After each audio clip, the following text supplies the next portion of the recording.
wouldn't stand a prayer of being able to talk about. So the Gallup poll is out. The two different Gallup polls. According to Gallup, for more than 3 years now, 40% of Americans describe their views as conservative, 35% as moderate, 21% as liberal. So, as I so poignantly, saliently inquired previous hour, why is it that all of the polling organizations, like Gallup, continue to oversample Democrats and independents? 40% and we know they're not Democrats. What percentage do you think might be Democrat? There might be some in there. The old Reagan Democrats, so forth. But given our culture and given the way the media presents life in this planet, in this country, this is a stunning poll. 40% of people identify themselves as being conservative. That's a little short of amazing. Just imagine how conservative this country would be if we had a level playing field. Imagine how conservative this country would be if conservatism was not maligned, impugned, and laughed at, made fun of, all of that. Imagine if the entire establishment, the news media, the entertainment industry, educational system, publishing, imagine if they were all not lockstep liberals. Imagine what this country would be.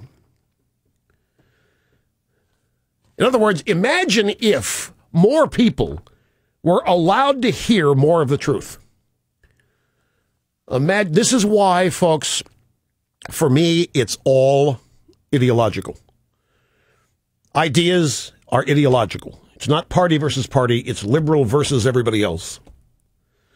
And that's why I've always believed that the more we spend time telling people about liberalism and liberals, the much greater advance we would make. The second Gallup poll is this one. Americans name jobs, the national debt, and continuing economic decline, outsourcing, and politicians bickering when asked to say what worries them most about the national economy at this time.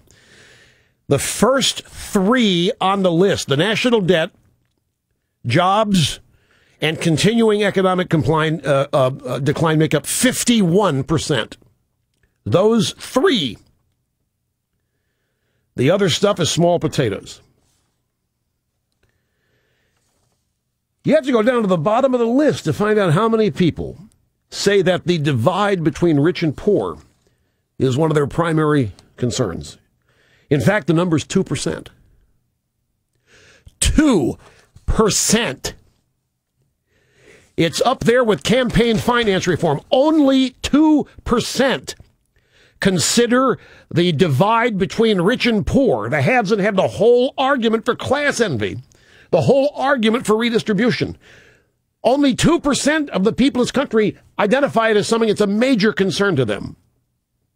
You got that? That means Occupy Wall Street is a creation of the regime. Occupy Wall Street didn't gin up on its own.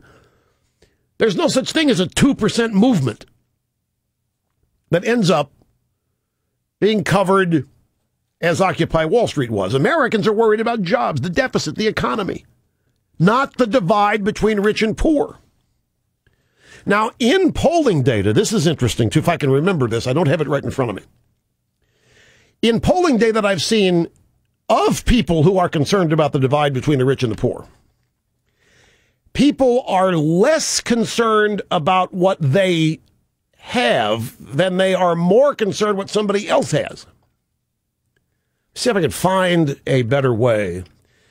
In the rich versus poor, the us versus them, the gap between wealth and poverty, whatever, the people on the low end are not upset about what they don't have.